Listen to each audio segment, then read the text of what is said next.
welcome again to another episode of Mastering Grad School. My name is Rachel Carvajal. I am an instructional designer for the College of Graduate Studies, and this is the fall 2025 semester edition of our podcast. And this semester, we're doing things a little bit differently. We're going to be interviewing a dean every month, and they're going to be telling you all about what their programs are doing, what changes are happening, and why you should join their program. Today with us is Dr. Sumantra Sengupta. He is the Dean of the Rio Grande College of Business, which is the business college for all campuses, and is actually the program that I fall under, and I will be graduating under this December. So I'm going to read to you from his bio so you guys can get to know him a little bit. I just want to say that we are very, very lucky to have someone so accomplished as our Dean of Business, and the changes that are coming are very exciting, speaking from a master's student perspective. So Dr. Sengupta transitioned to higher education in 2016 after spending 24 years in the private sector, where he held positions such as Vice President and Partner at Capgemini Ernst & Young LLC, Vice President at Hitachi Consulting, and as Senior Executive Advisor with Booz Allen Hamilton. He began his professional career with the Kraft Foods Group. In 2010, he co-founded an advisory and turnaround firm and conducted global restructurings and turnarounds while serving as group president for a $1 billion diversified agriculture production and trading company with 2,500 associates and operations in 11 countries. He has consulted for F1000 companies across the globe and has served clients in the U.S., Mexico, Middle East, North and South Africa, as well as various parts of Southeast Asia. Dr. Sengupta has authored multiple books and articles over the years. His latest book, published in 2023, is titled Resilient Value Chains: How Companies Can Win in Uncertain Times. He is a member of the Harvard Business Review Advisory Council, an opt-in research community of business professionals. He holds a PhD and Master of Arts degree in Business Administration from the Max M. Fisher College of Business at the Ohio State University, and a Master of Science and Bachelor of Science degree in Applied Mathematics from Ohio University. So thank you so much, Dr. Sengupta, for joining us. Let's get right to it. You want to tell us all about the new and improved Masters of Business Administration program? Yeah, so thank you, Rachel, first off, and congratulations on your upcoming graduation. Thank you. MBA is... People have said that MBA is dying, MBA is dead, it's declining. We actually see exactly the opposite. The demand for MBAs has increased. Applicants have increased. And so our program, the new MBA, we needed to do a refresh, primarily to serve our student body and also to remain very competitive. Yes. It is a highly competitive market, yes, as you know. Yes. So fundamentally, the changes come into three categories. One is on the depth. So in the past, we primarily offered a general MBA, which will continue to remain. And that is very suitable for students and candidates who want to learn all aspects of the business. Right. But not necessarily specialize in addition to. Sure. So those are what I call for the general managers. Gotcha. However, when we look at the market, general managers come in two categories. They either were on a general managerial track where they were across the board, or they had depth in an area and then grew to be a general manager. So they were in finance and then became a CFO, moved to general manager. Mm-hmm. Or they were head of supply chain. I think Apple is a great example. Sure. The current CEO, he actually was in operations. He was a chief operating officer. Now, Tim Cook, he's the CEO. Right. One never thought Apple would be run by somebody other than a non-marketing person. Agreed. Right? Yes. So what we did with the new MBA is that we said, first off, we have to maintain what has made us successful, which is the general MBA. But then we added 6 emphasis areas. And what did we add? We added the traditional bread and butter of MBA: finance, marketing, IT. Those are 3. But then we went further and we added 3 additional ones, which I'm really excited about all of them. But we added one in entrepreneurship and small business. Oh, wonderful. If you look at our environment and if you look at West Texas, there's a lot of small businesses. Rural environments especially. Right? Yes. And most of them are family businesses. Yes. Multi-generational. Multi-generation. Even. Yes. And I've served family businesses many, many times. They have the same complexity, but they have added complexity that most of the time family is involved in the business. And unlike a regular business where for performance, you may or may not keep your job, Right. you can't fire family that easily. Exactly. So entrepreneurship and family business makes it a very interesting mix. Yes. And then we decided that the next wave of exploration and spending is going to happen in space. That's where the next battle is going to be fought. Sure. So we actually launched the first in the country. There is nobody else called MBA in Space Commerce. I was not aware of that. That is very We are the only ones in the exciting. country. There are other people who have MBA in space technology, Sure. but nobody that has said, how do you conduct business at some point in the future Wow. in space? And there is a war going on right now for who's going to be able to get to space. Yes. What kind of food will you grow? How will you package Yes. it? How will you live there for longer terms? So MBA in Space Commerce, which actually was championed by the person who is my chair of the MBA program, Dr. Tom Matula, Yeah. was something that, and it's getting a lot of publicity, So and we are exciting. offering our first course in the fall. Very, very exciting. And then, because of our proximity to some of the bases, aerospace and defense tends to be a very steady sector. Sure. And they have unique issues and challenges that other sectors don't have. For example, they have a lot in government contracting. Aerospace and defense also has to have a level of cybersecurity. Sure. You have to have a level of clearance.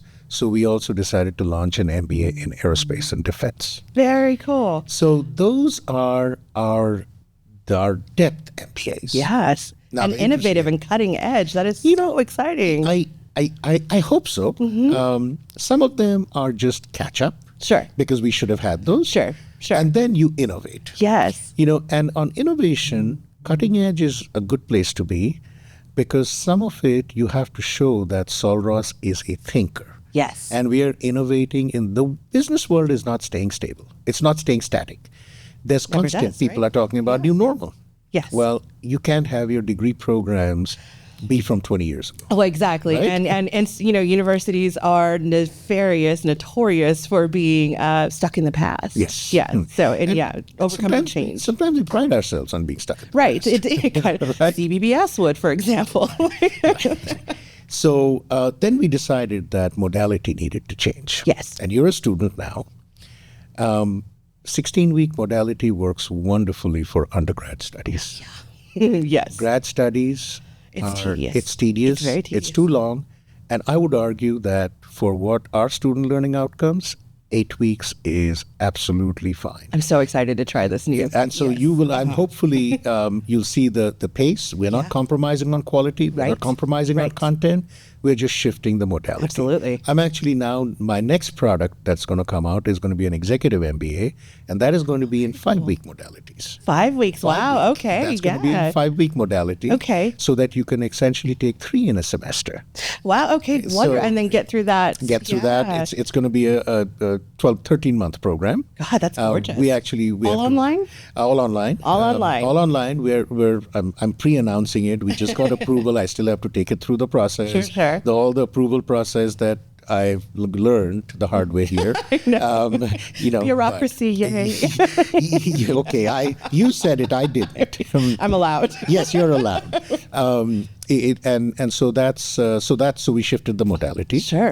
And then the other thing you will see is we have amazing faculty members. Agreed. But I wanted even more Yes. amazing faculty members. So we did start introducing several highly qualified adjuncts. And they just absolutely crush it along with the full-time faculty.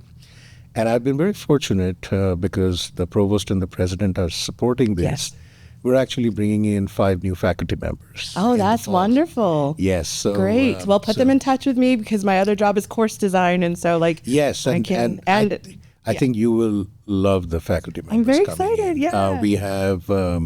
We have international business to faculty member, finance, economics, and what else? One is Phil is general business, Okay. and then Dr. Cho, who came in a few months ago for marketing. All right, excellent. Yeah, so we've I've been fortunate that the university is supporting Yes. our growth goals. Yes, yeah, can't grow without it, right? Can't grow without it. So Exactly. very excited, and the new MBA, we continue to be one of the most affordable MBAs. Yes, indeed. And you will benefit from one of the things that's going on is right when you're graduating is when we are filing for our ACBSP accreditation, which is our advanced accreditation. Wonderful. Yes, so our degree will be worth even more. Yes, Yeah. and I've taken prior universities through this, and we have also become members of AACSP. That's more of a 4-year process. Okay. Because that goes hand in hand with our research increase that the university is That's experiencing. right. Yes. You have to have significant research going on in your department in order to qualify Interesting. for AACSP. Okay. So we've become candidates for AACSP effective a few months ago. It's a 4-year process. So we'll be having research within the business. Oh, Yes. That's very exciting. Yes, so the research agenda has already been shaped. Great. Dr. Jose Mora, who you probably know. I do, yes. He's in charge of maintaining and updating our research agenda. Okay. And we might, actually, our provost just suggested that we might want to do a research symposium for the College of Business alone next Well, year. I was going to plug our our research symposium that happens every year that the College of Grad Studies and the PPOHA grants put on every year. So I would, in addition to doing your own, I would love it if you would send students our way to participate in that. That's very, very exciting. Though I'd love to see research expanded across all departments. It is, and some of the publications that are coming out, I've seen the publication tracker. I'm amazed. I'm absolutely thrilled that faculty are doing that. Yeah, and I've always said, that we are so lucky to be where we are and also attract the quality and level of talent that we've been able to as far as our faculty and adjuncts go. It's such a, I've only ever worked at this university, so I don't know if it's unique to us, but I'm going to say that it is. We're very lucky to have who we've got. I was just upstairs in another meeting where I said, people come for not just the job. You've got to give them an environment, an ecosystem. Absolutely. And then you have to have a level of charm to recruit. Yes. Whether you like it or not. Agreed. It's optics. It's a big part of this. I'm excited this fall. We're bringing in, I believe the provost said, probably the largest incoming faculty class. Wow. I think we're bringing in almost 30 faculty across the university. I feel like that is such a great indicator of growth, even more so than our student numbers, because if you're attracting the faculty to come and do the work, that's huge, because that's what a choice for them to make. And again, we're so lucky to be able to bring them in.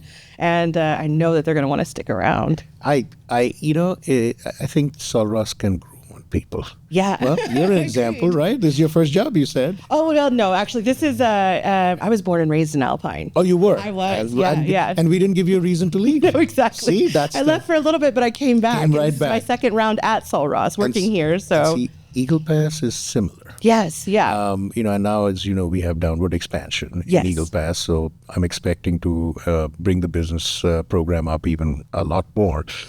Over there, and their students don't want to leave if they don't have to. Right. Well, we've family ties, and again, multi-generational family ties, and border culture is very family oriented, and I love that. I mean, I think that community is so important now more than ever, and what a great way to grow community and keep those power people in your community contributing to your community. So at the end of the day, this is a bonus. It's a win. It's a net plus for not just us and our students and what we do, but for our communities as well. And I think that's the most important part, in my opinion. And a couple of other tweaks that you will see, actually the students coming in will see, is my commitment is that every student that graduates from one of our degrees, either a BBA or an MBA or our Master's in Math Science and Management or Cybersecurity, they must go through at least one live case working with a client. Yeah.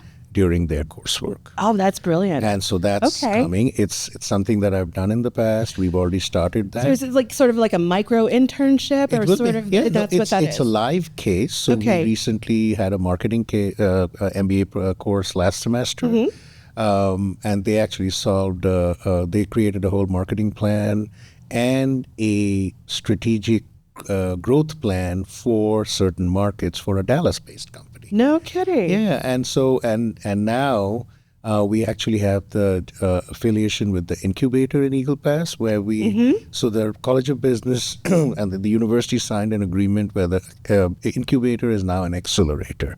So we already have 4 companies that are being incubated there, and our faculty are serving as advisors to those companies. Out of the gate, you guys are making it happen. Yeah, that 4 companies. I just because I sit on the governing board.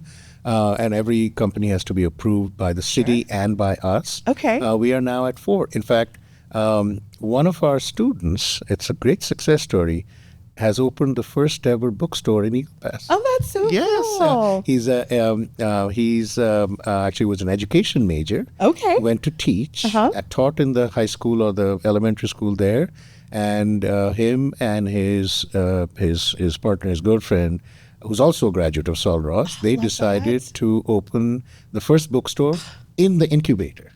So if you ever come to Eagle Pass, you go to the incubator, you will see the bookstore at the next door. Yes. And they are really doing, they're doing well. That's amazing. Anybody in Eagle Pass going to Eagle Pass, please go check that out. Yeah. The support of our community is what helps grow these programs and make these businesses successful. So get out there and support your fellow Lobos, guys. That's so exciting. Yeah, I'm very excited about that. In Alpine, now the Small Business Development Center is now under the purview of the College of Business. Oh, good deal. Yeah, okay, so very cool. The president really wanted that to happen.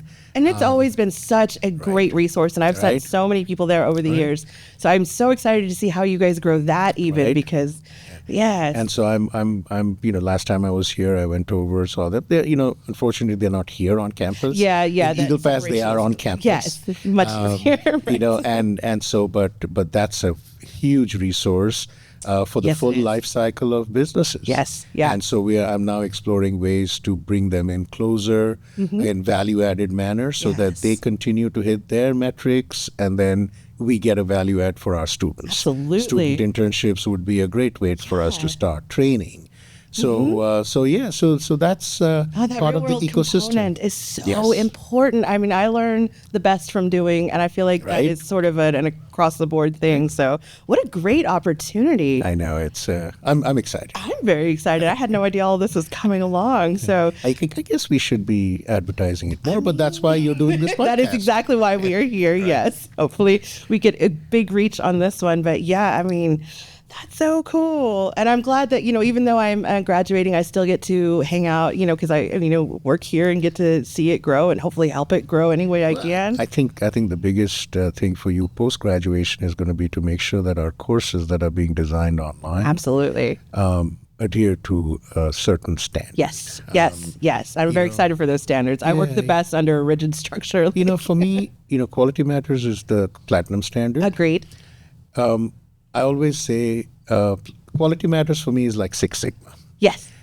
For me, what is the right Sigma for our students? Yes, exactly. Because Quality Matters sometimes can have so many bells and whistles. It was, right? I took both of those. Yeah, I went through, and I tried to do the peer review thing, and it got a little too, it's a little, I get it. So at my last university, I actually came up with our own Quality Matter. Oh, very good. We said we don't need all the bells and whistles, but for our student base, these are the must-haves. Interesting. So we had a set of must-haves. Yes, that non-negotiables, right? Did not get published unless the dean approved that the dean was willing to try it. Okay. For one term. Yes. And then it had to catch up. Right. And then there were nice to haves, and then they were great if you had a ton of time. Sure. So I'm hoping that with you coming in, and the work you're doing, that we will continue to raise the must-haves. Absolutely, yeah. I would love to see that standardization across the board. And standardization doesn't mean lack of innovation. No, absolutely not. It just means the student experience should be seamless. Yes. Whether you're a student, you need to have both. Exactly. And so I'm a huge fan of that, and I think the faculty understand. So, yeah. And you have to understand, I mean, one of the things I was just sharing that another meeting is just being a great face-to-face teacher doesn't necessarily mean you're a great online instructor. That is so very true. It's two different modalities, It two really different is. beasts. And we've got to change your brain and be Yes. willing to accept some changes. Right. Yes. And but we're working. yeah, face-to-face to online synchronous is probably similar. Similar, yes. But when you still- go online AC, that's Yes. where you've got to bring the liveliness. And that personal touch, Yes. you just spend a little bit of extra time recording some videos, just doing a little bit because I've had both. I've been taking online classes for a long time. And the instructors who just take even like just a little bit of time to record a lecture or make sure that they're available versus the ones who you never see or hear Right. from.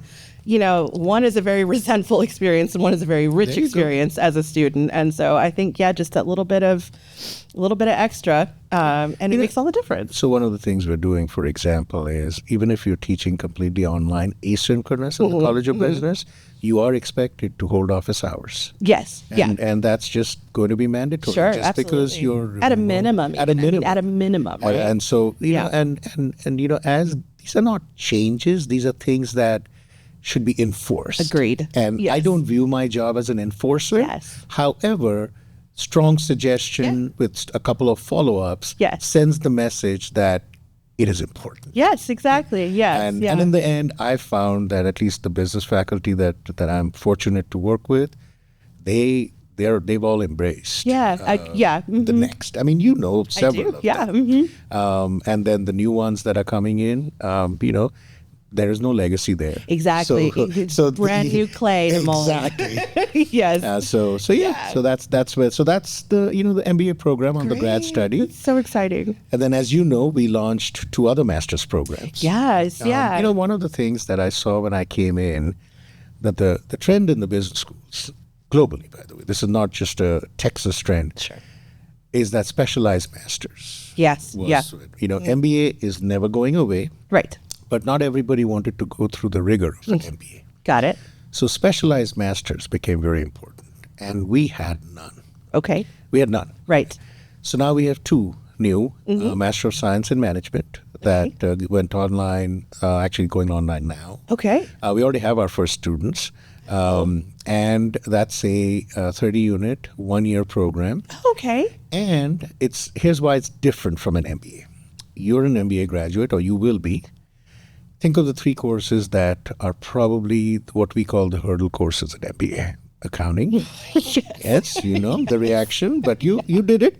I did because Joanna There you is go. incredible. And So- without her, accounting, finance, and quantitative methods yes. tends to be what we call the hurdle yes. courses. Yes. However, having run so many businesses in my career, that's not all been required for everybody that's going to sit at the management Sure. table. Yeah. So the Master of Science in Management essentially takes out those hurdle courses, but refocuses on management theory, strategy, and change management. and Wonderful. organization. Okay. So it is really for the people who have gone through more than likely a liberal arts background. Okay. Because their training has been more liberal arts Sure. or social sciences. They're not quite ready to take the plunge to an MBA, or in their mind they can't do it. I always say it's a mind game. Oh, yeah. Everybody should be able to do it, but it's a mind game, Yeah, right? agreed. And if you walk in thinking you're not going to crack accounting, you will You're not crack accounting. No, exactly. right? Yes.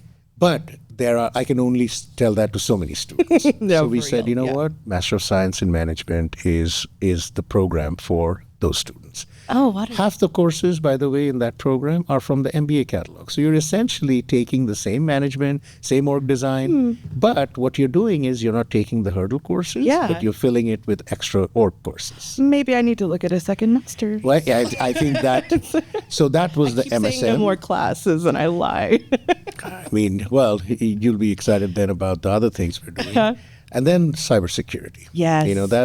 That's that's huge, right? Huge. But what is missing is how do you manage? Cybersecurity is not just a tech play. No, exactly. It's a management play. People are now sitting in the boardroom. The chief risk officer is now on the boardroom. Yes. So our Masters in Cybersecurity and Risk Assurance is all about how do you create a framework to manage cyber. Yeah. You have to assume that you will be under attack.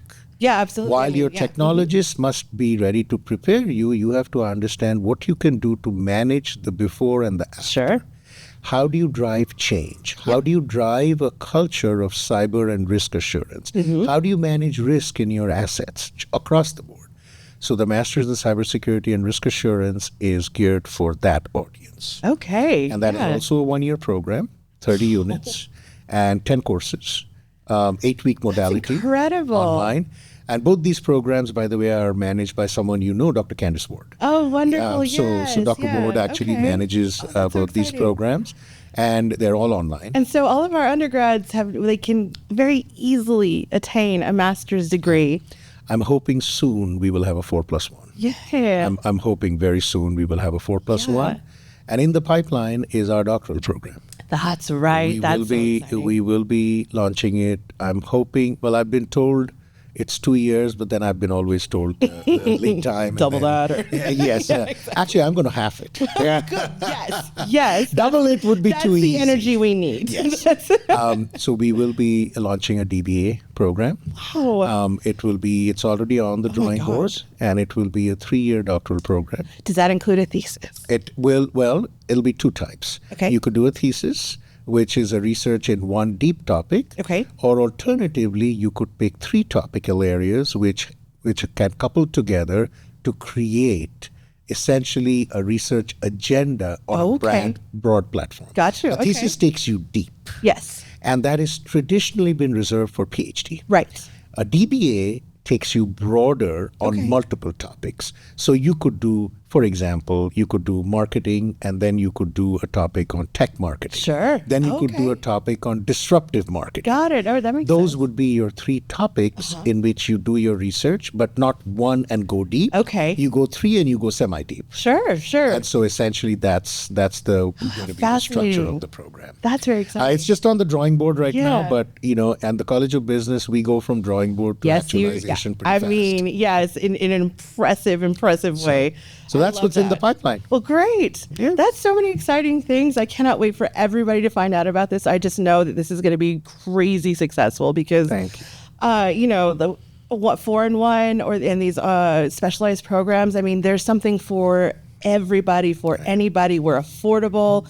It's manageable. We're small. We're one-on-one. You can get every bit of the great college experience that you're looking for right here at Sul Ross. So I know I'm already talking to grad students, but hopefully if you're considering this and you're watching this, there's no reason not to. We've got it all for you. And so thank you again. Thank you so much for joining us. This is a lot of great information, and that'll do it for us for this month's podcast. Join us next month when we'll be talking to a different dean. Thank you again for joining us, and thank you again, Dr. Sengupta. We really, really had a great time. Thank you. Thank you.